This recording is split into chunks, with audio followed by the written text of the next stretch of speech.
Food అనేది క్యాన్సర్‌లో చాలా most important factor. Okay. మనం తీసుకునే ఫుడ్ ఎస్పెషల్లీ నేను కొన్ని రకాల ఫుడ్స్ గురించి ఎక్స్‌ప్లెయిన్ చేస్తాను. హ్మ్.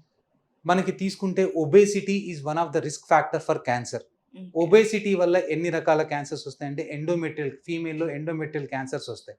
కోలాన్ క్యాన్సర్స్ వస్తాయి. బ్రెస్ట్ క్యాన్సర్ వస్తుంది. అలాగే చాలా రకాల ప్యాంక్రియాటిక్ క్యాన్సర్ వస్తుంది. ఒబేసిటీ వల్ల మనకి 7-8 టైప్స్ ఆఫ్ క్యాన్సర్స్ వస్తాయి. ఈ ఒబేసిటీకి మెయిన్‌గా కారణం ఏంటంటే జంక్ ఫుడ్. మనం తీసుకునే జంక్ ఫుడ్.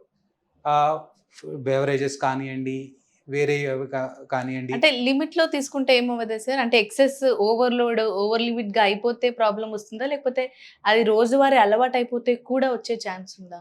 రోజువారీ అలవాటు కాదు. ఎక్కువగా తీసుకోవటం వల్ల మనకి యూజువల్‌గా ఒబేసిటీ అనేది డెవలప్ అవ్వటం వల్ల హ్మ్. వీళ్ళలో క్యాన్సర్ వస్తుంది. ఓకే. అంతే కాకుండా కొన్ని రకాల ఫుడ్స్ డైరెక్ట్‌గా క్యాన్సర్ కాజ్ చేస్తాయి. స్మోక్డ్ ఫుడ్స్ అంటారు. అంటే మనం స్మోక్ చేసిన ఫుడ్ గ్రిల్ చేసి స్మోక్ చేసిన ఫుడ్ వల్ల మనకి స్టమక్ క్యాన్సర్ ఎక్కువగా వచ్చే అవకాశం ఉంటుంది. ఓకే. రెండోది రెడ్ మీట్ అంటారు. మనం చాలా తక్కువ తీసుకుంటాం రెడ్ మీట్.